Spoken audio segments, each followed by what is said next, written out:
Nas vastas e gélidas extensões do nosso sistema solar, além da órbita árida de Marte e do cinturão de asteroides, reside um colosso de proporções quase insondáveis.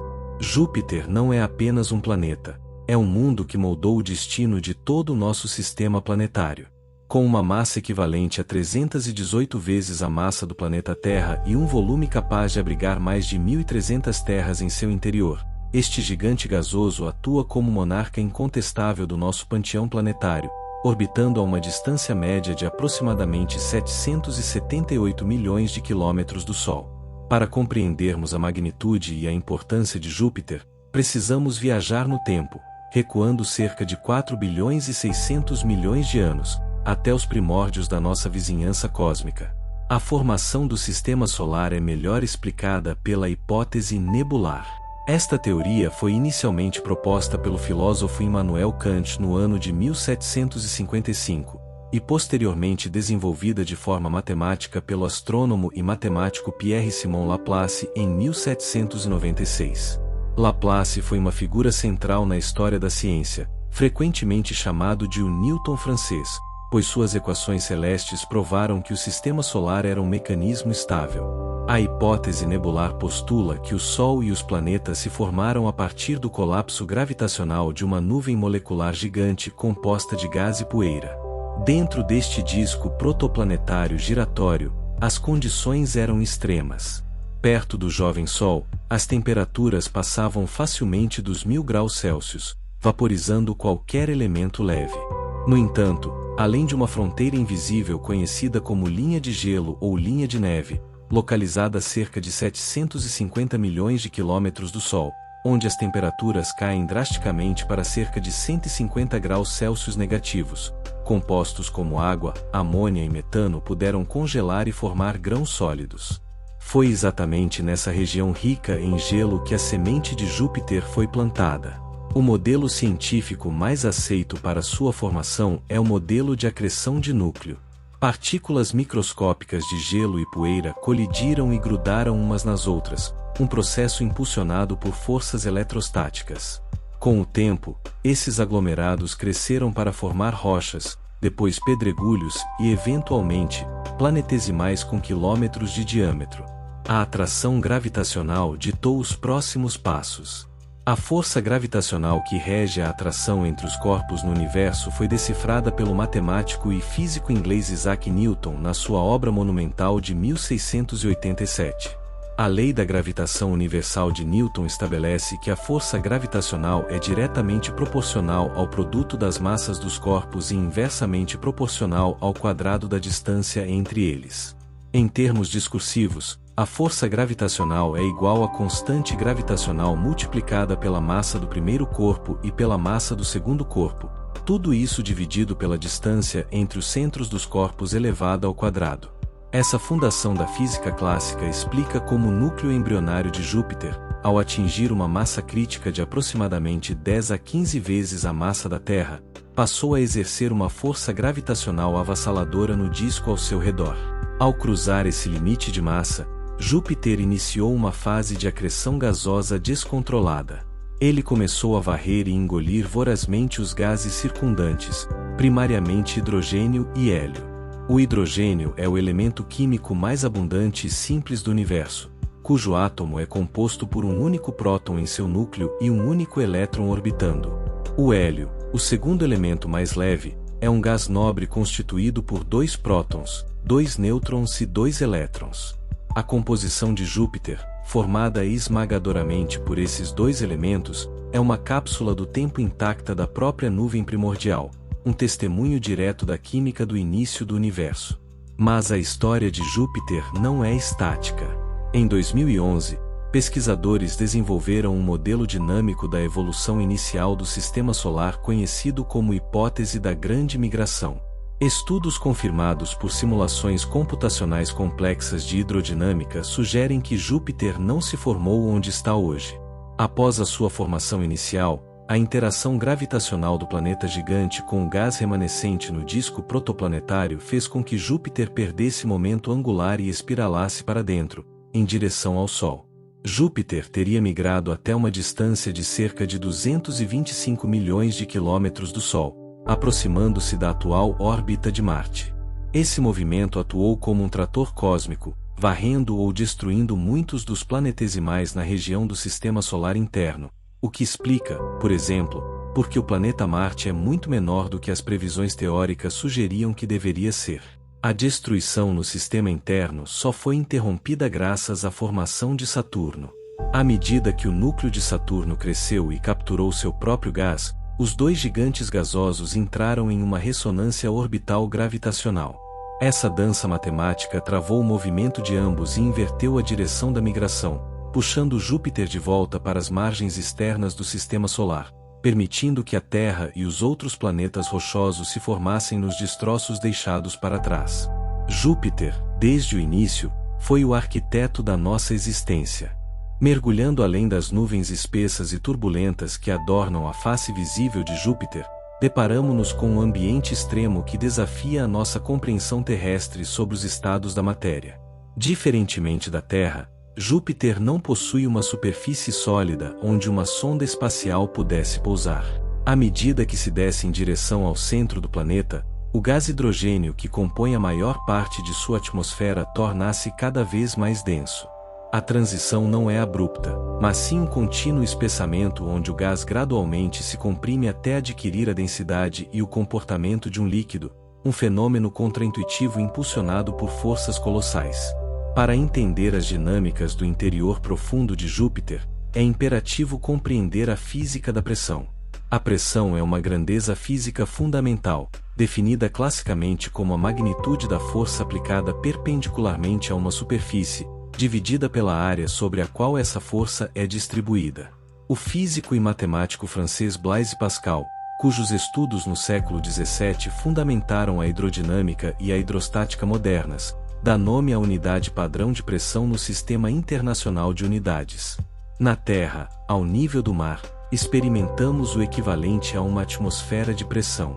Em Júpiter, ao descermos apenas cerca de 1000 quilômetros abaixo das nuvens superiores, a pressão já esmaga qualquer material convencional, e a temperatura aumenta vertiginosamente devido à contração gravitacional contínua do próprio planeta, um processo onde a energia potencial gravitacional é convertida em energia térmica, ou calor. Em 1935, os físicos teóricos Eugene Wigner e Hilard Bell Huntington propuseram uma teoria revolucionária que moldaria a astrofísica planetária moderna. Wigner, que posteriormente receberia o Prêmio Nobel de Física no ano de 1963 por suas contribuições fundamentais à mecânica quântica e à teoria do núcleo atômico, calculou matematicamente o destino do hidrogênio sob compressões esmagadoras. Eles previram que, ao atingir pressões centenas de milhares de vezes maiores que a pressão atmosférica terrestre, as próprias moléculas de hidrogênio seriam destruídas. As ligações químicas se romperiam e os elétrons, antes confinados a órbitas ao redor de seus respectivos prótons, seriam ejetados, passando a fluir livremente através do material. Esse estado exótico, análogo ao comportamento dos elétrons em um fio de cobre ou de ferro, foi batizado de hidrogênio metálico líquido. É exatamente esse fluido bizarro que compõe a maior porção do interior de Júpiter. A cerca de 20.000 quilômetros abaixo da camada visível de nuvens, a pressão atinge a marca incompreensível de 2 milhões de atmosferas e a temperatura ultrapassa os 10.000 graus Celsius, sendo significativamente mais quente do que a superfície do nosso próprio Sol. Nessas condições severas, a substância deixa de ser um gás e torna-se um oceano revolto, denso e altamente eletricamente condutivo de hidrogênio metálico líquido. Como Júpiter apresenta uma rotação extremamente rápida, completando um giro sobre o seu próprio eixo a cada 9 horas e 55 minutos, este vasto oceano de metal líquido é submetido a intensas correntes de convecção. O movimento constante e vigoroso de um fluido condutor de eletricidade gera gigantescas correntes elétricas. Isso é explicado pelos princípios da teoria do dínamo, um mecanismo astrofísico que descreve como a energia cinética associada ao movimento de um fluido condutor é convertida em energia magnética. Essencialmente, é a rotação combinada com os fluxos internos de calor que age como um gerador elétrico de proporções planetárias. Esse gigantesco dínamo de hidrogênio metálico é o motor exclusivo responsável por gerar o campo magnético descomunal do planeta, um escudo invisível tão poderoso que domina o espaço ao redor do gigante gasoso por milhões de quilômetros. O mistério mais profundo da estrutura de Júpiter, literalmente, residia no seu núcleo. Por décadas, os modelos teóricos da astronomia postulavam a existência de um núcleo sólido e rochoso, talvez cercado por camadas de gelo altamente compactado sob pressões de até 40 milhões de atmosferas. Contudo, a sonda espacial Juno, operada pela Agência Espacial Norte-Americana e que entrou na órbita de Júpiter em 5 de julho de 2016, mudou completamente esse paradigma científico. A missão Juno foi desenhada especificamente com instrumentos ultrassensíveis para mapear as anomalias dos campos gravitacional e magnético do planeta, permitindo aos cientistas enxergar as densidades do interior oculto do gigante. Os dados gravimétricos confirmados pela equipe da missão revelaram uma descoberta surpreendente: Júpiter não possui um núcleo sólido, compacto e bem definido. Em vez disso, o planeta apresenta o que os astrofísicos chamam de núcleo diluído ou núcleo difuso.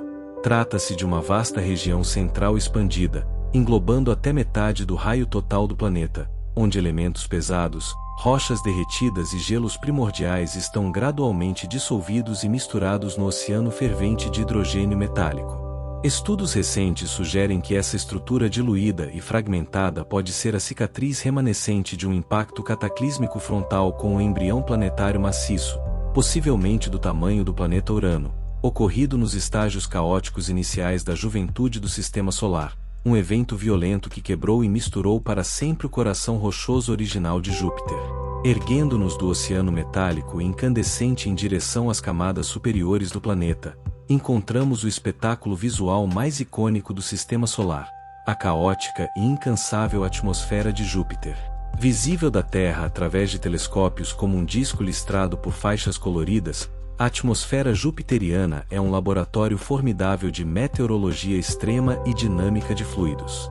As intrincadas faixas de nuvens que envolvem o planeta são divididas em duas categorias principais: as zonas, que são as faixas claras, e os cinturões, que são as faixas escuras. As zonas brilhantes representam regiões onde grandes massas de gás compostas predominantemente por cristais de amônia estão subindo das profundezas. A amônia é um composto químico formado por um átomo central de nitrogênio ligado a 3 átomos de hidrogênio. Ao subir, essa massa de ar esfria, condensando-se em nuvens espessas e claras na alta atmosfera. Em contraste, os cinturões escuros são regiões de ar descendente, onde o céu superior está mais limpo, permitindo que observemos as camadas inferiores e mais escuras das nuvens ricas em outros compostos voláteis. Entre essas faixas convergentes e divergentes, sopram correntes de jato monstruosas, atingindo velocidades de até 600 km por hora. A manutenção dessa arquitetura atmosférica listrada é regida de forma implacável pela força de Coriolis. Este princípio físico foi descrito matematicamente em 1835 pelo engenheiro e matemático francês Gaspard de Gustave de Coriolis, cujo trabalho foi vital para o entendimento da mecânica clássica e dos sistemas de referência em rotação. A força de Coriolis é uma força inercial aparente que age sobre corpos em movimento dentro de um referencial giratório. Devido à rotação incrivelmente rápida de Júpiter, qualquer massa de gás que tente se mover do Equador em direção aos polos é violentamente desviada para leste ou para oeste. Esse processo retalha os ventos atmosféricos em dezenas de jatos horizontais independentes, impedindo a mistura global das massas de ar e criando as listras rígidas que definem o rosto do gigante gasoso. Para modelar matematicamente como os gases fluem, rodopiam e se comportam sob tais forças colossais, os meteorologistas planetários e astrofísicos baseiam-se nas equações de Navier-Stokes.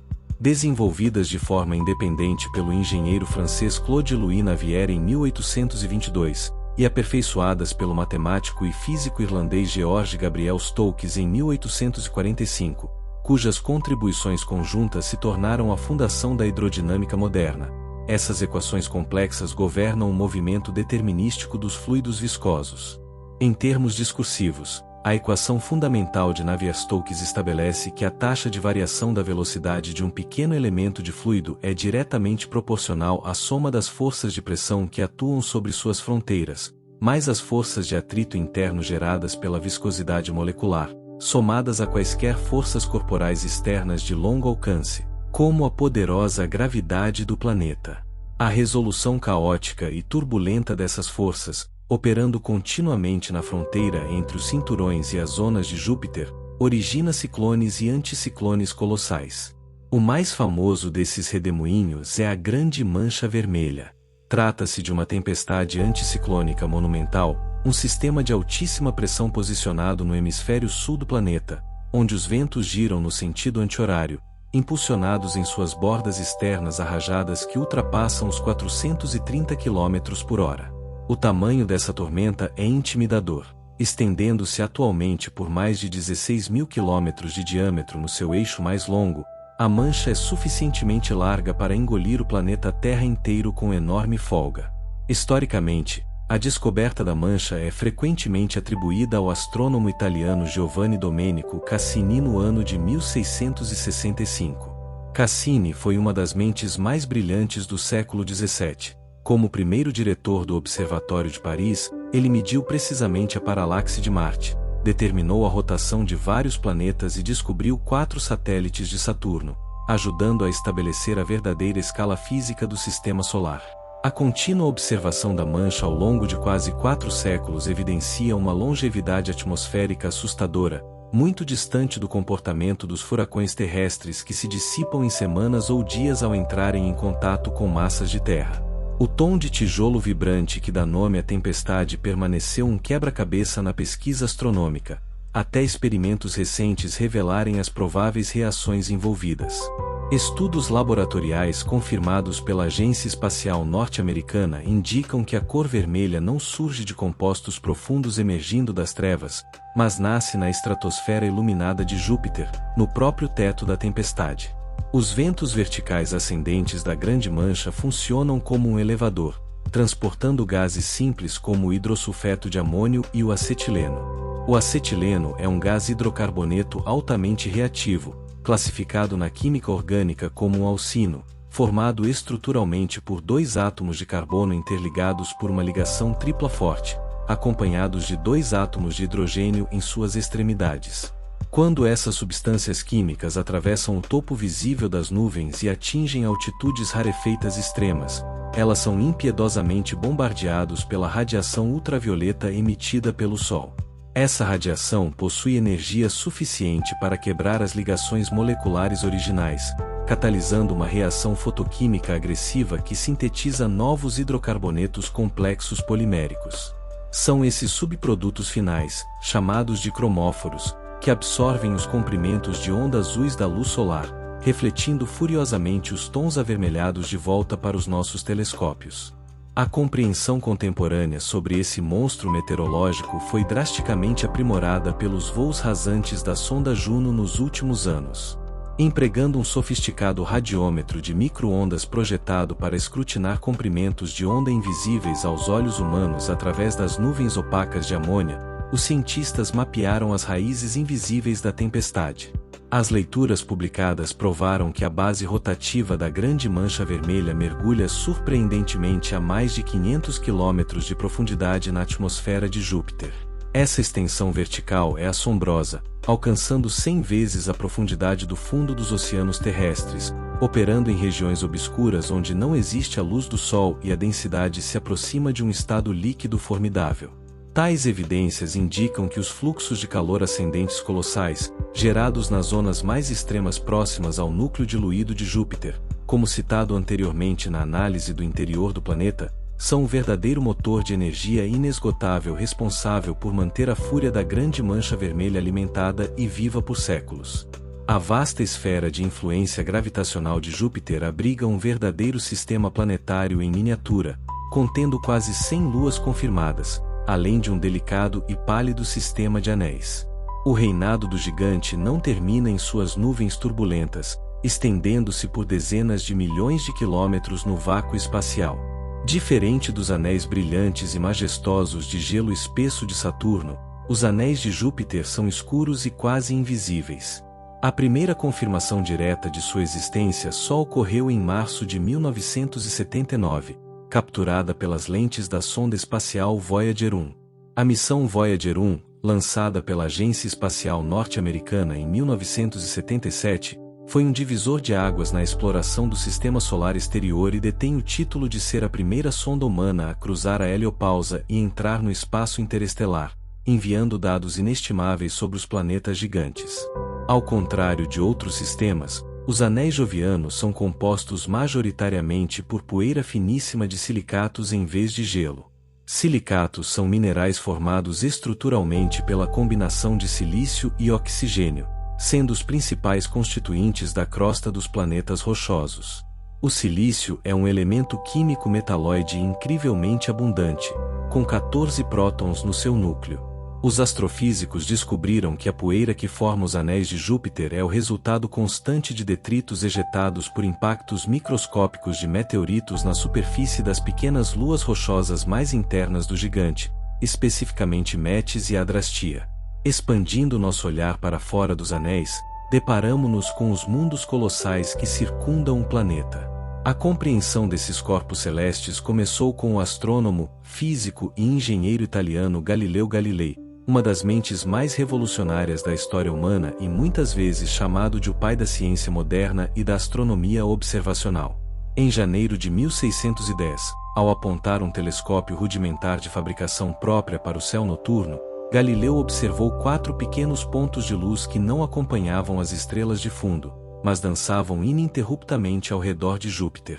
Essa descoberta não apenas provou empiricamente que nem todos os corpos do universo giravam ao redor da Terra, desferindo um golpe científico fatal no modelo geocêntrico defendido durante milênios, mas também inaugurou a era do estudo das chamadas luas galileanas, Io, Europa, Ganímedes e Calisto. A incrível coreografia destas grandes luas é ditada por leis físicas imutáveis. O astrônomo e matemático alemão Johannes Kepler publicou em 1619 o coroamento do seu trabalho sobre a mecânica celeste. A terceira lei de Kepler do movimento planetário postula que o tempo que um corpo leva para completar uma translação ao redor de um corpo central está intrinsecamente ligado à sua distância. Em termos matemáticos expressos de forma discursiva, o período da órbita elevado segunda potência é igual a uma constante de proporcionalidade multiplicada pelo semi-eixo maior da órbita elevado à terceira potência. Como resultado direto dessa mecânica rigorosa, Io, Europa e Ganímedes encontram-se travadas em um abraço gravitacional letal conhecido como ressonância de Laplace, nomeada em homenagem a Pierre-Simon Laplace que, como citado anteriormente, foi um pioneiro na elucidação da estabilidade dos corpos celestes. Nessa ressonância exata, a cada 4 órbitas completadas por Io, Europa completa 2, e Ganímedes completa exatamente uma. Essa dança rítmica e a imensa atração gravitacional de Júpiter sujeitam Io, a lua mais próxima do planeta, a forças devastadoras, gerando um processo chamado fricção de maré. O puxão gravitacional variável de Júpiter, somado às puxadas regulares das outras luas que passam por perto, distorce fisicamente o globo sólido de Io, fazendo com que sua crosta suba e desça em até 100 metros a cada poucas dezenas de horas. Essa flexão interna excruciante da rocha sólida converte energia mecânica em um imenso calor interno. Consequentemente, Io transformou-se no corpo geologicamente mais ativo de todo o Sistema Solar, ostentando mais de 400 vulcões em erupção constante. A superfície de Io é um cenário dantesco e imutável, coberta por planícies amarelas e laranjas, banhada por lagos de lava e pontilhada de plumas eruptivas que ejetam materiais a centenas de quilômetros de altitude, em velocidades impressionantes que ultrapassam os 3.600 km por hora. Esse material é composto esmagadoramente por enxofre elementar e dióxido de enxofre. O enxofre é um elemento não metálico amarelado de número atômico 16, responsável pela coloração bizarra da Lua. Já o dióxido de enxofre é um gás invisível, tóxico e corrosivo, formado por um átomo de enxofre central interligado a 2 átomos de oxigênio. Avançando para a Lua vizinha, encontramos Europa, um corpo celeste ligeiramente menor que a nossa Lua terrestre, mas de imensurável importância para a astrobiologia. Diferente da vizinha vulcanicamente hiperativa, Europa é uma esfera gélida cuja superfície chega a atingir 160 graus Celsius negativos, coberta inteiramente por uma crosta lisa e rachada de gelo de água. A água, solvente universal da vida, é uma molécula polar composta por dois átomos de hidrogênio unidos covalentemente a um átomo de oxigênio. Dados magnéticos obtidos por sondas confirmaram de forma indiscutível que, sob o aquecimento brando de maré no interior de Europa, reside um colossal oceano global de água salgada líquida, escondido sob a crosta de gelo opaca. As medições físicas do volume dessa lua indicam que o interior escuro de Europa abriga muito mais água líquida do que a soma de todos os oceanos e mares que existem em toda a superfície do planeta Terra. Mais além, reina Ganímedes. Com um diâmetro de 5.268 km, Ganímedes é a maior lua de todo o Sistema Solar e ostenta um tamanho superior ao do planeta Mercúrio. A principal maravilha revelada em Ganímedes é que ela é a única lua conhecida a gerar ativamente o seu próprio campo magnético independente. Essa capacidade ímpar evidencia a existência de um núcleo profundo, líquido e incandescente altamente rico em ferro. O ferro, elemento químico de número atômico 26, é um metal de transição altamente maleável e dotado de excepcionais propriedades ferromagnéticas necessárias para impulsionar dínamos geológicos. A interação desse escudo magnético próprio com as cinturas de radiação de Júpiter gera espetaculares auroras cintilantes nos polos de Ganímedes. Na periferia desse vasto sistema majestoso, solitária a mais de 1.800.000 quilômetros do planeta, repousa Calisto. Sendo a lua galileana mais distante, ela não se encontra amarrada à violenta ressonância orbital de Laplace.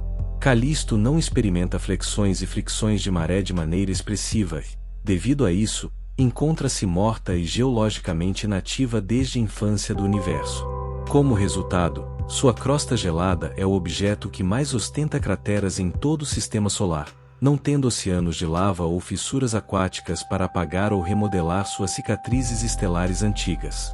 Além de moldar a arquitetura inicial do nosso Sistema Solar e de sustentar um ecossistema complexo de luas fascinantes, Júpiter desempenha um papel dinâmico e contínuo na segurança do ambiente interplanetário. A sua atração gravitacional formidável o transforma em um gigantesco aspirador de pó cósmico, ou, sob outras perspectivas matemáticas, em um estilingue caótico. A verdadeira dimensão dessa interação violenta entre Júpiter e os corpos errantes do espaço foi exibida de forma espetacular e aterrorizante perante os olhos da humanidade no ano de 1994. A história deste evento sem precedentes começou na noite de 24 de março de 1993, quando os astrônomos Eugene Shoemaker, Caroline Shoemaker e David Levy observaram um objeto bizarro através de um telescópio no Observatório Palomar, na Califórnia. Eugene Shoemaker foi um dos fundadores do campo da astrogeologia e o cientista que provou definitivamente que as grandes crateras na Terra, como a cratera de Barringer no Arizona, foram causadas por impactos de asteroides e não por erupções vulcânicas terrestres. A sua contribuição foi tão vital para a ciência espacial que, após o seu falecimento, parte de suas cinzas foi enviada para a Lua. Juntamente com sua esposa Caroline e o astrônomo amador David Levy, a equipe descobriu o cometa Shoemaker-Levy 9. Ao contrário de um cometa típico que orbita o Sol, a análise da trajetória do Shoemaker-Levy 9 revelou que ele havia sido capturado pela imensa gravidade de Júpiter décadas antes. Mais impressionante ainda, o cometa não era uma esfera sólida de gelo e rocha, mas sim um colar de pérolas cósmico composto por 21 fragmentos distintos enfileirados. A fragmentação do cometa foi o resultado direto das leis da astrofísica, mais especificamente por ter cruzado o limite de Roche de Júpiter em 1992. O limite de Roche foi calculado de forma pioneira pelo astrônomo e matemático francês Édouard Roche no ano de 1848. Este princípio físico dita o ponto de ruptura gravitacional de corpos celestes. Expresso de maneira discursiva, o limite de Roche é a distância crítica mínima em que a força de maré exercida por um planeta gigante supera a própria atração gravitacional interna que mantém o corpo menor, neste caso, o cometa, unido em uma única peça. Ao ultrapassar essa fronteira invisível, o cometa foi impiedosamente estilhaçado pelas marés gravitacionais jupiterianas. Entre 16 e 22 de julho de 1994, os fragmentos do cometa mergulharam na atmosfera do hemisfério sul de Júpiter a uma velocidade terminal assombrosa de aproximadamente 216 mil km por hora. A mecânica da destruição que se seguiu é regida pelas leis fundamentais da conservação de energia. Na física, a energia do impacto é derivada da energia cinética do corpo em movimento. Matematicamente explicada em forma de texto, a energia cinética é igual à metade da massa do objeto multiplicada pela sua velocidade elevada ao quadrado. Devido à imensa velocidade imposta pela atração gravitacional de Júpiter, até mesmo um fragmento relativamente pequeno liberou uma quantidade de energia insondável ao desacelerar abruptamente nas nuvens do planeta. O maior pedaço do cometa, batizado de fragmento G, chocou-se contra Júpiter no dia 18 de julho. A colossal explosão resultante liberou uma energia cinética equivalente a 6 milhões de megatons de trinitrotolueno, uma potência explosiva 600 vezes maior do que a soma de todo o arsenal nuclear existente no planeta Terra na época. O impacto criou uma bolha de gás superaquecido, uma pluma incandescente que subiu 3.000 quilômetros acima do topo das nuvens jovianas, atingindo temperaturas momentâneas de 24.000 graus Celsius, muito superiores à temperatura da superfície do Sol. Quando a pluma colapsou e esfriou, deixou cicatrizes escuras monstruosas na atmosfera do planeta, manchas ricas em fuligem e compostos químicos exóticos que permaneceram visíveis aos telescópios na Terra por meses a fio. Telescópios espectrográficos analisaram a assinatura química dessas cicatrizes e detectaram água, amônia e quantidades massivas de disulfeto de carbono. O disulfeto de carbono é um composto químico inorgânico formado por um átomo de carbono central unido através de duas ligações duplas a dois átomos de enxofre. Na Terra, costuma ser um líquido volátil e inflamável em temperatura ambiente, mas na fornalha do impacto joviano, foi vaporizado e ejetado em estado gasoso, provando que as colisões cósmicas são fábricas de química reativa de alta energia. Este espetáculo cósmico reforçou uma teoria científica de extrema importância para nossa própria existência: o papel de Júpiter como protetor da Terra. No mesmo ano do impacto, o físico e astrônomo George Vetterill, um dos pioneiros na modelagem da formação dos planetas rochosos e cujas pesquisas foram fundamentais para entender a dinâmica dos asteroides que cruzam a órbita terrestre, publicou estudos cruciais sobre a arquitetura do Sistema Solar. O trabalho de Vetterill argumentava que a presença de um gigante gasoso massivo na órbita externa atua como um escudo gravitacional para os planetas internos. Júpiter atrai para si ou ejeta para o espaço interestelar bilhões de cometas originários da longínqua nuvem de Oort e do cinturão de Kuiper. Sem a vigilância gravitacional ininterrupta de Júpiter atuando desde a formação do nosso sistema, como citado anteriormente na análise da Grande Migração, a taxa de impactos de cometas e grandes asteroides contra o planeta Terra seria matematicamente milhares de vezes mais frequente. Um bombardeio contínuo com tal intensidade teria esterilizado repetidamente a crosta terrestre, fervendo os oceanos e impossibilitando o desenvolvimento e a evolução de formas de vida complexas e frágeis, silenciando para sempre a biologia no nosso mundo azul antes mesmo que pudesse florescer. A compreensão teórica de Júpiter, obtida através de séculos de observações telescópicas, precisava ser validada pelo contato direto. Contudo, enviar uma espaçonave humana para os confins do sistema solar exterior apresentava desafios de engenharia e física que pareciam intransponíveis no início da era espacial. A odisseia rumo ao gigante gasoso teve seu marco inicial com o lançamento da sonda Pioneer 10, pela Agência Espacial Norte-Americana, no dia 3 de março de 1972.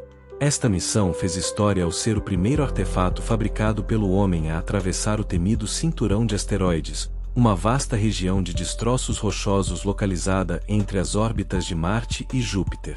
Quando a Pioneer 10 finalmente se aproximou de Júpiter em dezembro de 1973, ela não encontrou um planeta pacífico, mas sim uma fortaleza invisível e mortal, a magnetosfera joviana. Para estudar este ambiente, a sonda estava equipada com instrumentos cruciais projetados pelo físico norte-americano James Van Allen. Em 1958, Van Allen havia revolucionado a exploração espacial ao confirmar a existência das cinturas de radiação que envolvem o planeta Terra, usando dados do satélite Explorer 1. Essa descoberta, que rendeu às zonas de radiação terrestres o nome de cinturões de Van Allen, estabeleceu as bases da física magnetosférica. No entanto, os sensores desenhados por Van Allen para Pioneer 10 revelaram que o ambiente magnético de Júpiter era de uma magnitude estarrecedora, sendo milhões de vezes mais intenso e mortífero do que o escudo terrestre. A formação dessas zonas de radiação extremas é uma consequência direta da interação entre o campo magnético descomunal do planeta, gerado pelo seu dínamo profundo de hidrogênio metálico, como citado anteriormente, e as partículas ejetadas pelas suas luas. A física por trás da captura dessas partículas é governada pelo eletromagnetismo clássico, mais especificamente pela componente magnética da força de Lorentz. Esta lei física, formulada pelo físico holandês Hendrik Lorentz no final do século XIX, um trabalho que o levou a receber o Prêmio Nobel de Física em 1902 pelas suas pesquisas sobre a influência do magnetismo na radiação, descreve o comportamento de cargas em movimento. Expresso em forma de texto discursivo, a força magnética exercida sobre uma partícula carregada é igual ao produto da carga elétrica da partícula pela sua velocidade e pela intensidade do campo magnético, multiplicado pelo seno do ângulo entre o vetor da velocidade e o vetor do campo magnético. O que essa lei estabelece, na prática ambiental de Júpiter, é que qualquer partícula eletricamente carregada que adentrar o campo magnético do planeta não consegue viajar em linha reta. Em vez disso, a força de Lorentz obriga essas partículas a espiralarem freneticamente ao longo das linhas invisíveis do campo magnético, ricocheteando entre os polos norte e sul do planeta a velocidades que se aproximam da velocidade da luz no vácuo. Quando elétrons são acelerados a velocidades relativísticas em um campo magnético tão intenso, eles emitem um tipo de energia conhecida como radiação síncrotron, uma emissão de rádio tão poderosa que, como citado anteriormente, pode ser captada por antenas na Terra. A fonte primária dessa munição radioativa letal não é o vento solar, como ocorre na Terra, mas sim a Lua vulcanicamente ativa, Io. Os vulcões de Io expelem continuamente toneladas de dióxido de enxofre no espaço. No vácuo implacável, essas moléculas são rapidamente desintegradas e sofrem um processo de ionização. A ionização é um fenômeno físico-químico no qual um átomo ou molécula eletricamente neutro perde ou ganha elétrons, transformando-se em um íon. No caso de Júpiter, a radiação arranca os elétrons dos átomos de enxofre e oxigênio de Io, transformando-os em íons positivos e elétrons livres de alta energia. O campo magnético giratório de Júpiter varre essa nuvem de gás ionizado, acelerando o plasma e formando um gigantesco pneu de radiação incandescente conhecido como toroide de plasma de Io. À medida que a Pioneer 10 mergulhava nas profundezas desta magnetosfera em dezembro de 1973, atingindo uma velocidade de aproximação de mais de 130.000 km/h, seus detectores de radiação começaram a falhar e saturar. A espaçonave foi bombardeada por uma dose de radiação tão massiva que as ligações atômicas em seus componentes eletrônicos começaram a se degradar. Comandos vitais enviados da Terra sofriam curtos-circuitos esporádicos. A sonda sobreviveu ao encontro apenas porque sua velocidade vertiginosa a fez cruzar a zona de maior perigo antes que seus sistemas fossem completamente aniquilados. O aprendizado brutal da Pioneer 10 pavimentou o caminho para sua sonda irmã, a Pioneer 11, que realizou seu voo rasante em dezembro de 1974. Os engenheiros, agora cientes do inferno radioativo, ajustaram a trajetória da Pioneer 11 para que ela passasse ainda mais perto de Júpiter, mas cruzasse o equador magnético, a zona de radiação mais letal, em uma latitude mais elevada e em uma velocidade ainda maior, minimizando o tempo de exposição. Esses dois voos pioneiros foram essenciais para o planejamento das missões seguintes, as grandiosas Voyager 1 e Voyager 2, que chegaram a Júpiter no ano de 1979.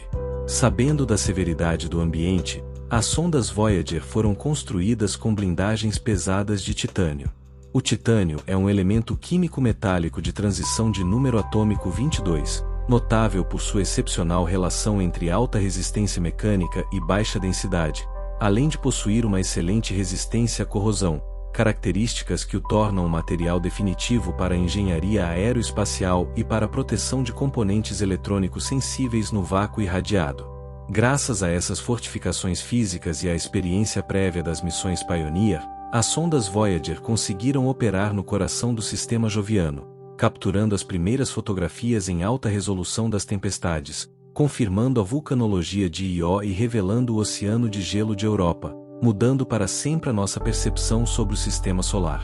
Embora as missões Pioneer e Voyager tenham remodelado a nossa compreensão do sistema solar exterior, elas foram apenas sobrevoos rápidos, vislumbres fugazes de um mundo complexo.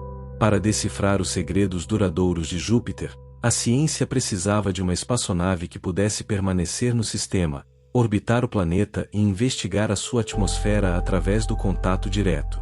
Esse ambicioso objetivo culminou na histórica missão Galileu, operada pela Agência Espacial Norte-Americana. Nomeada em homenagem a Galileu Galilei que, como citado anteriormente, foi o astrônomo pioneiro que descobriu as 4 maiores luas jovianas, a missão Galileu foi lançada ao espaço no dia 18 de outubro de 1989, alojada no compartimento de carga do ônibus espacial Atlantis. O projeto Galileu consistia em 2 componentes principais integrados, um orbitador de longa duração e uma sonda atmosférica de mergulho projetada para ser o primeiro objeto humano a penetrar as nuvens de um gigante gasoso. No dia 13 de julho de 1995, a sonda atmosférica pesando 339 kg foi separada da espaçonave-mãe, iniciando uma trajetória balística silenciosa de 5 meses em direção ao planeta. O dia do juízo final para a sonda ocorreu em 7 de dezembro de 1995, quando ela atingiu as camadas superiores da atmosfera joviana a uma velocidade hipersônica aterrorizante de aproximadamente 170 mil km por hora. O desafio de engenharia imposto por essa reentrada atmosférica era formidável e envolvia a física extrema da compressão de gases.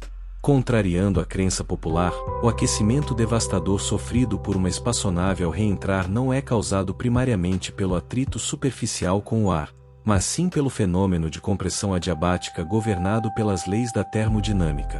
A primeira lei da termodinâmica estabelece o princípio da conservação da energia. Em termos matemáticos expressos de forma discursiva, a variação da energia interna de um sistema termodinâmico é igual à quantidade de calor transferida para o sistema menos o trabalho macroscópico realizado pelo sistema sobre as suas fronteiras. Ao mergulhar em Júpiter em velocidade extrema, a sonda atuou como um pistão cósmico, esmagando violentamente as moléculas de hidrogênio e hélio à sua frente.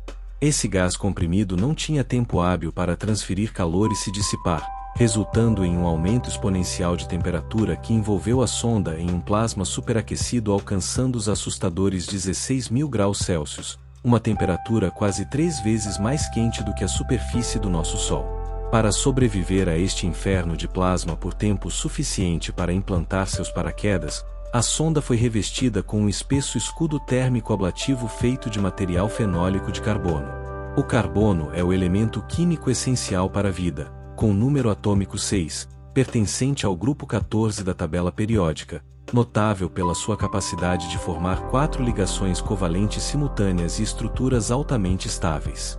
A ablação é um processo físico em que o material do escudo é intencionalmente projetado para derreter e vaporizar gradualmente, e ao fazer isso, carrega consigo a maior parte da tremenda energia térmica para longe do núcleo delicado da sonda.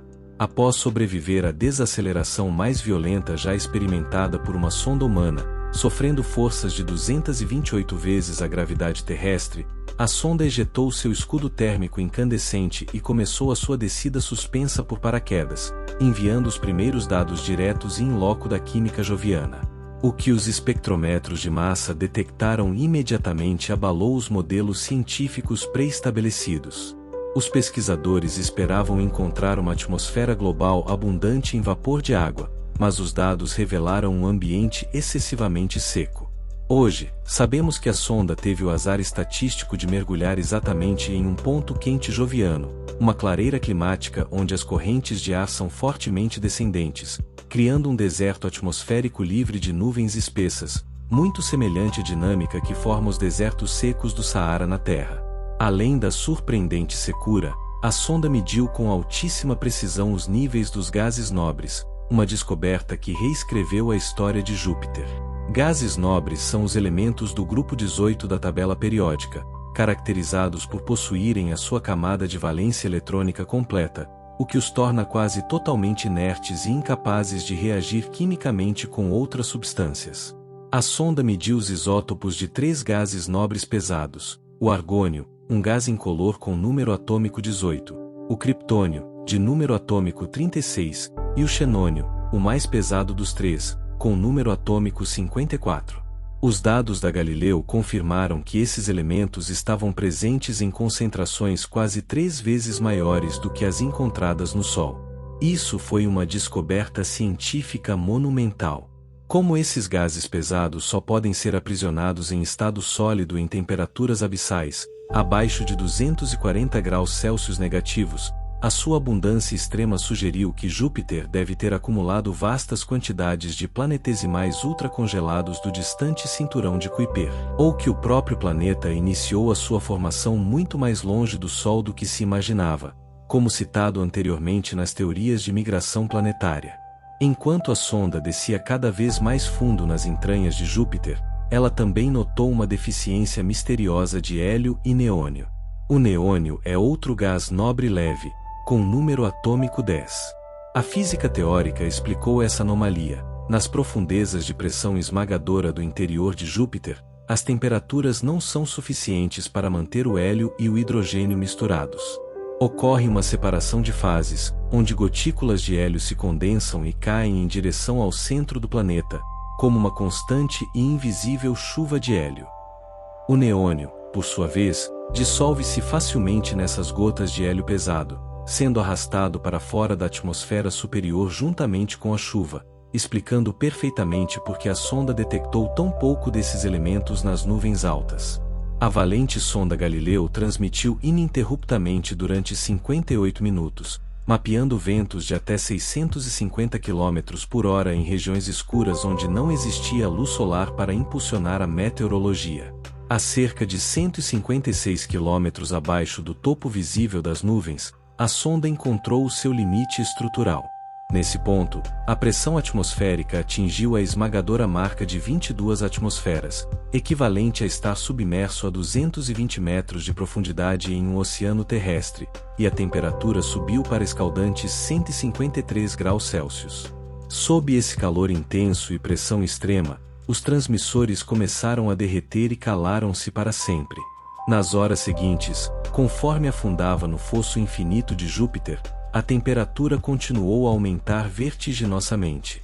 Seus componentes de alumínio, um metal leve de número atômico 13, com ponto de fusão aos 660 graus Celsius, transformaram-se em líquido, e, posteriormente, a sonda inteira foi vaporizada, fundindo-se de forma atômica ao próprio planeta que ela foi designada a explorar. Apesar das descobertas monumentais realizadas pelas missões do século XX, Júpiter mantinha segredos fundamentais trancados em suas profundezas abissais e em seus polos inexplorados. As sondas Voyager e Galileu navegaram primariamente pelo plano equatorial do planeta, deixando as altas latitudes envoltas em mistério. Para dissipar essas sombras cósmicas e mapear o invisível, a Agência Espacial Norte-Americana lançou, no dia 5 de agosto de 2011, a ambiciosa sonda espacial Juno. Liderada pelo astrofísico Scott Bolton, um pesquisador fundamental na física planetária que dedicou décadas ao estudo das atmosferas de planetas gigantes, a missão Juno foi concebida com um paradigma de voo completamente inovador.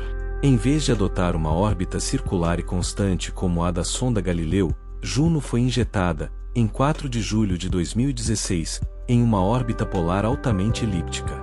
Essa escolha de trajetória orbital não foi acidental, mas sim uma manobra de sobrevivência estrita ditada pelas leis da física da radiação. Como citado anteriormente, Júpiter possui um cinturão de plasma e radiação letal ao redor do seu equador magnético. Ao utilizar uma órbita polar alongada, a sonda Juno realiza mergulhos rasantes, passando apenas 4.000 km acima do topo das nuvens em poucas horas, e então foge rapidamente para as profundezas do espaço, a mais de 8 milhões de quilômetros de distância, escapando do banho contínuo de elétrons relativísticos que fritariam os seus sistemas eletrônicos. Um dos objetivos supremos da Juno é perscrutar o campo gravitacional de Júpiter para decifrar a arquitetura exata de sua estrutura interna. Mas como se pesa e se mede a distribuição de massa de um planeta gasoso sem tocá-lo? A resposta reside em uma aplicação brilhante do efeito Doppler. Este fenômeno ondulatório foi descrito teoricamente em 1842 pelo físico e matemático austríaco Christian Doppler, cujo trabalho fundou as bases da astrofísica observacional e do estudo da expansão do universo. O efeito Doppler descreve a alteração da frequência percebida de uma onda quando há movimento relativo entre a fonte emissora e o observador. Expresso matematicamente em forma de texto discursivo, a frequência observada é igual à frequência emitida multiplicada pela velocidade da propagação da onda dividida pela soma, ou pela subtração, da velocidade da onda com a velocidade da fonte. Na prática da missão, a sonda Juno transmite um sinal de rádio contínuo e extremamente estável de volta para as gigantescas antenas da rede de espaço profundo na Terra. À medida que Juno sobrevoa o planeta, variações minuciosas na densidade interna de Júpiter, como concentrações de massa profunda ou correntes convectivas, causam minúsculas anomalias gravitacionais. Essas anomalias puxam ou freiam a sonda em frações de milímetros por segundo. Essa aceleração imperceptível comprime ou estica as ondas de rádio enviadas à Terra, alterando a sua frequência pelo efeito Doppler. Ao mapear essas variações de frequência, os cientistas criaram um mapa gravitacional tridimensional sem precedentes. Os dados gravimétricos confirmados em 2018 abalaram o consenso científico. Os pesquisadores descobriram que o campo gravitacional de Júpiter é assimetricamente inclinado entre os hemisférios norte e sul. Como Júpiter é um corpo fluido, essa simetria só poderia significar uma coisa: os ventos formidáveis que vemos na superfície não são apenas fenômenos meteorológicos superficiais. As correntes de jato profundas que formam as zonas e os cinturões, governadas pelas equações de Navier-Stokes como citado anteriormente, penetram impressionantes 3.000 quilômetros nas entranhas do planeta. Isso equivale a 3 vezes o tamanho de toda a atmosfera do planeta Terra. Abaixo dessa marca de 3.000 quilômetros, a pressão esmagadora condensa o gás em um fluido altamente condutivo que, devido à interação com o colossal campo magnético gerado pelo núcleo difuso, passa a ser arrastado de forma rígida, girando em uníssono como se fosse um corpo sólido metálico. Enquanto a gravidade revelava os mistérios verticais de Júpiter, os sensores ópticos e infravermelhos da sonda, notavelmente o mapeador auroral infravermelho joviano, revelavam uma das visões mais bizarras e esteticamente perfeitas de toda a astronomia.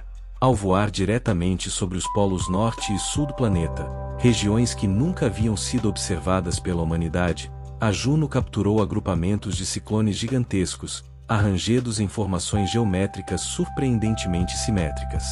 No polo norte de Júpiter, a sonda encontrou um colossal ciclone central rodopiando de forma constante, cercado exatamente por 8 outros ciclones imensos, cada um com diâmetros variando entre 4.000 e 4.600 quilômetros, aproximadamente a mesma largura do território continental dos Estados Unidos da América. Esses 8 furacões estão dispostos em uma forma octogonal perfeita. Já no Polo Sul, um ciclone central está aprisionado por outros 5 ciclones ciclópicos, formando um pentágono incrivelmente irregular. As bordas dessas tempestades tocam-se constantemente, com ventos periféricos atingindo até 350 km por hora, formando braços espirais dramáticos de nuvens de amônia. A existência dessas tempestades polares levanta um profundo paradoxo na dinâmica de fluidos.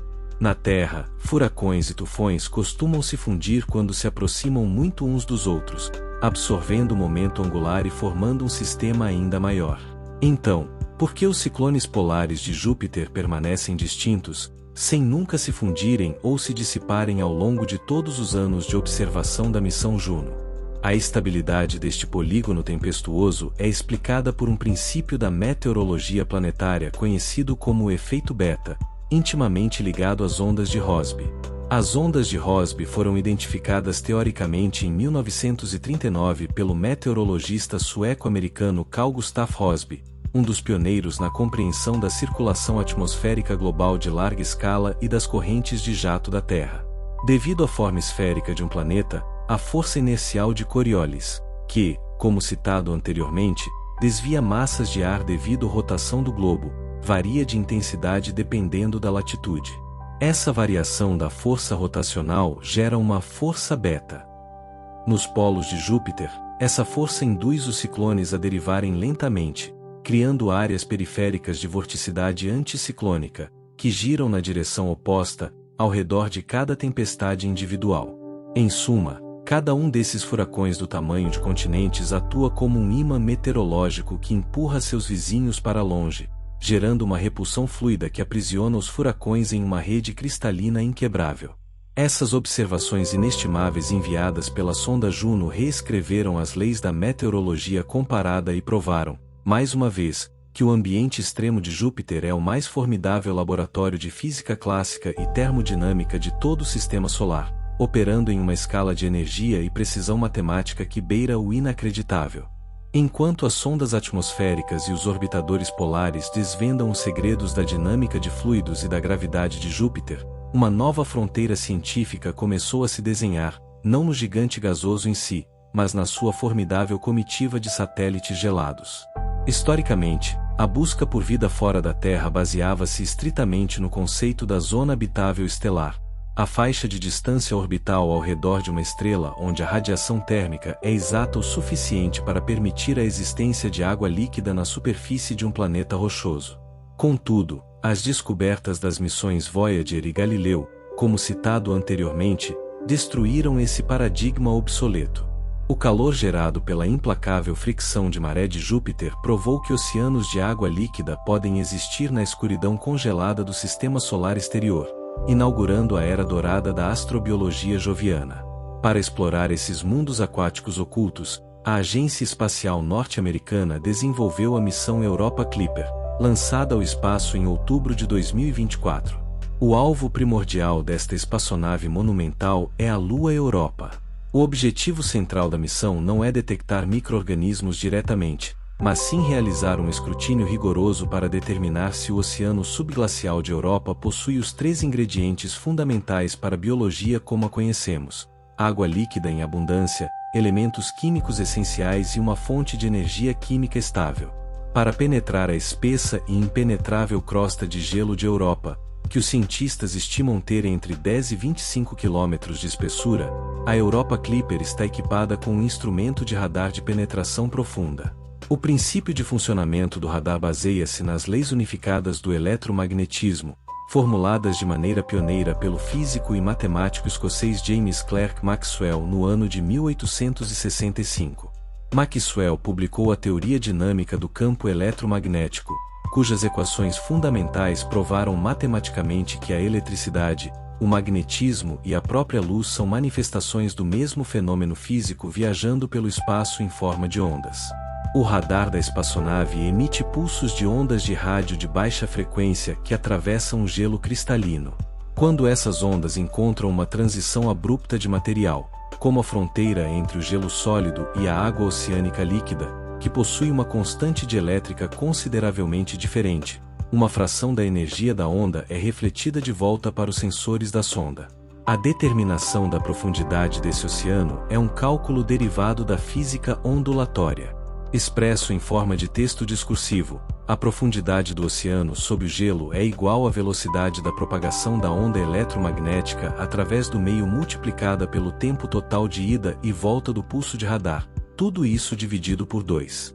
Esse mapeamento tridimensional meticuloso revelará não apenas a espessura da crosta, mas também a presença de lagos internos aprisionados dentro do próprio gelo.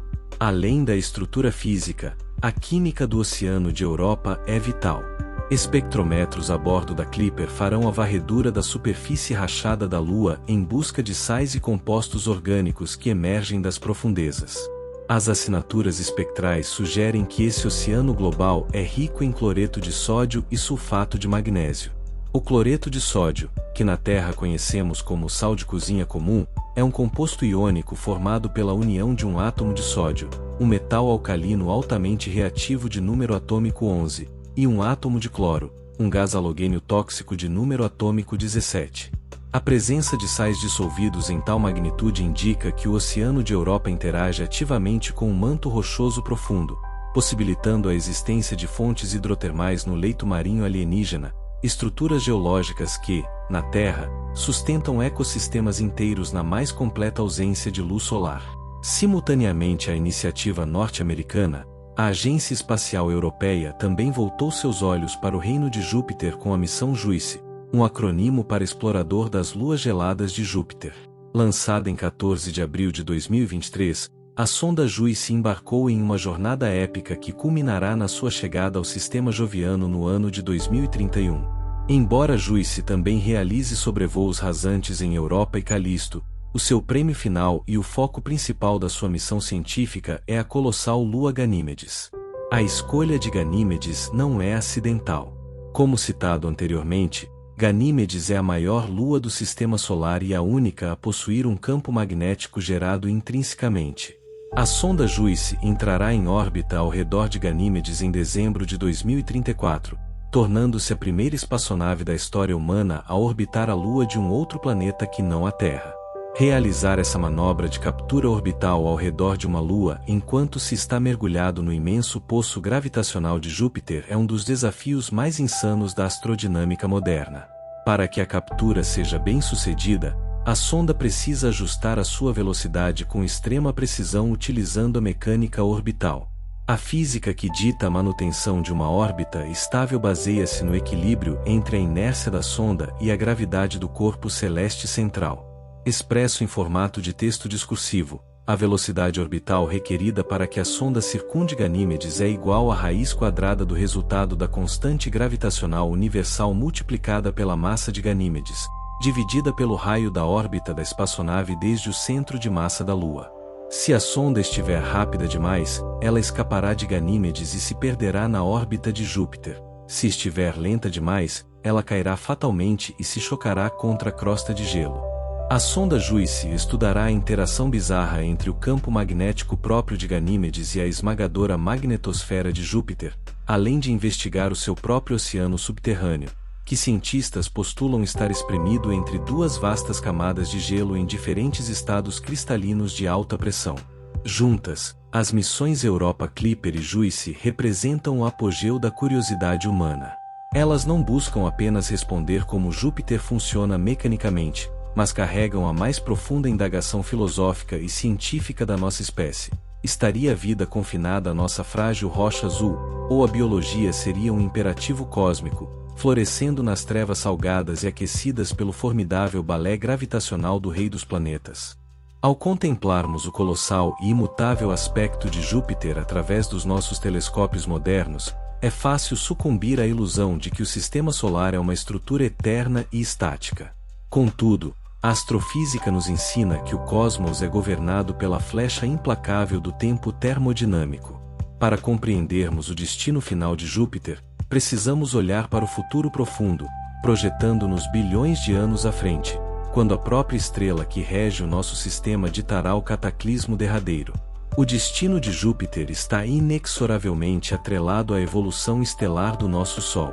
Atualmente, o Sol encontra-se na chamada sequência principal, uma fase de estabilidade onde ele funde ativamente átomos de hidrogênio em hélio no seu núcleo escaldante. O mecanismo físico que governa essa fornalha cósmica foi decifrado em 1939 pelo físico nuclear teuto-americano Hans Bethe, um trabalho monumental sobre a nucleossíntese estelar que lhe rendeu o Prêmio Nobel de Física em 1967. Bethe detalhou as cadeias de reações próton-próton, onde a fusão nuclear converte uma fração minúscula de massa em uma quantidade titânica de energia. Essa conversão obedece à equação mais famosa da física, formulada por Albert Einstein em 1905 no seu trabalho sobre a relatividade restrita.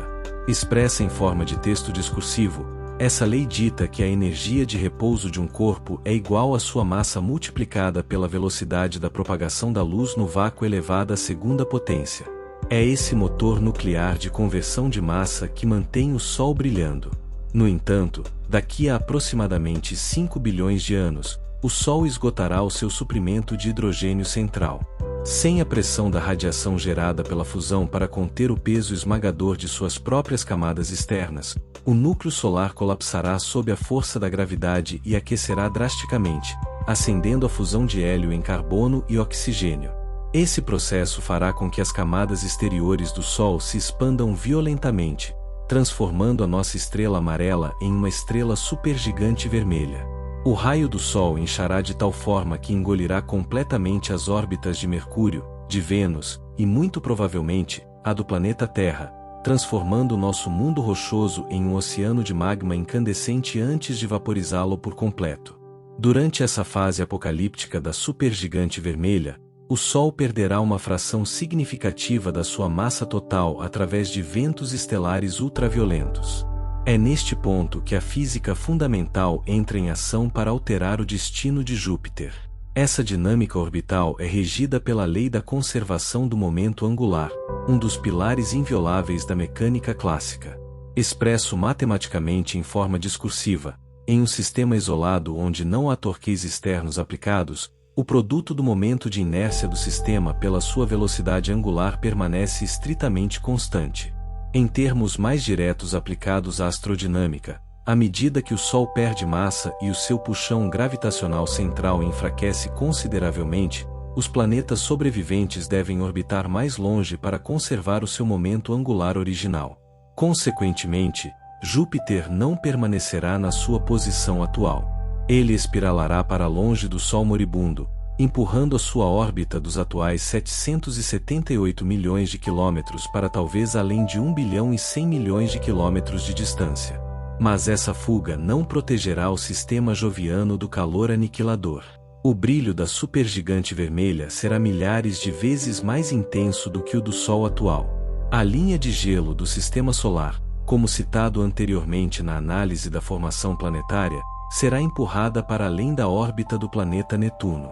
Quando esse calor escaldante atingir Júpiter, ele provocará o aquecimento cataclísmico das luas galileanas geladas.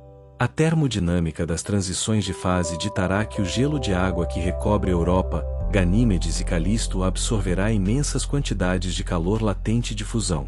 As crostas congeladas de dezenas de quilômetros de espessura derreterão inteiramente. Por um brevíssimo e trágico período cósmico de talvez alguns milhões de anos, essas luas se transformarão em paraísos aquáticos, mundos de oceanos globais expostos ao vácuo e iluminados por um sol vermelho gigantesco. No entanto, sem atmosferas densas para reter a pressão, essa água líquida entrará em ebulição logo em seguida, evaporando e sendo varrida para o espaço profundo pela radiação estelar, deixando para trás apenas núcleos rochosos secos e mortos orbitando o gigante gasoso. Após a fase de gigante vermelha, o Sol expulsará as suas camadas externas, formando uma nebulosa planetária, enquanto seu núcleo morto e incandescente ficará exposto. Esse remanescente estelar é conhecido como anã branca. As anãs brancas são governadas por uma física exótica, sustentadas não mais por fusão nuclear, mas pelo princípio de exclusão de Pauli. Este princípio da mecânica quântica foi postulado em 1925 pelo físico teórico austríaco Wolfgang Pauli, descobertas que lhe renderam o Prêmio Nobel de Física em 1945. O princípio estabelece que dois férmions idênticos, como os elétrons, não podem ocupar simultaneamente o mesmo estado quântico em um sistema. Quando a matéria solar é esmagada pela gravidade até um ponto crítico, os elétrons resistem a uma compressão adicional, criando uma pressão de degenerescência eletrônica. O Sol, portanto, tornar-se-á uma esfera de carbono e oxigênio ultradensa do tamanho aproximado do planeta Terra, brilhando debilmente com um calor residual que lentamente se dissipará ao longo de dezenas de bilhões de anos. Júpiter e os remanescentes rochosos do seu sistema de luas sobreviverão a esse Armagedon. O gigante gasoso orbitará esta anã branca fraca e moribunda, mergulhado em uma escuridão quase perpétua e em temperaturas que se aproximarão do zero absoluto, a cerca de 273 graus Celsius negativos. O planeta esfriará lentamente ao longo de trilhões de anos. No entanto, a história de Júpiter pode não terminar em um congelamento silencioso. Em escalas de tempo incomensuráveis, que ultrapassam os quintilhões de anos. A mecânica celestial de longo prazo prevê que encontros gravitacionais próximos com outras estrelas que vagam pela Via Láctea poderão ocorrer. A interação de múltiplos corpos gravitacionais é um sistema caótico. Em algum momento do futuro inimaginavelmente distante, a força gravitacional de uma estrela passageira poderá perturbar severamente a órbita de Júpiter, fornecendo-lhe a energia cinética necessária para escapar da atração frágil da anã branca solar. Júpiter poderá ser ejetado violentamente do sistema solar morto, tornando-se um planeta errante, navegando solitário e congelado através da escuridão vazia e gélida do meio interestelar pelo resto da eternidade cósmica. Assim encerramos a crônica de Júpiter. Ele nasceu do caos do disco protoplanetário como um aspirador voraz de hidrogênio e hélio. Agiu como o arquiteto violento e o salvador celestial que blindou a Terra de incontáveis impactos de hipervelocidade, permitindo que a vida e a consciência florescessem no nosso mundo. Abrigou dínamos elétricos, oceanos de metal líquido e a mais complexa dinâmica de fluidos meteorológica já observada pela ciência. E, como um mini-sistema solar em si mesmo, sustentou as luas que se tornaram os maiores faróis de esperança para a astrobiologia. Muito antes da humanidade existir para admirá-lo, e muito depois da Terra virar cinzas, o Rei dos Planetas permanecerá como a obra-prima definitiva do nosso canto da galáxia.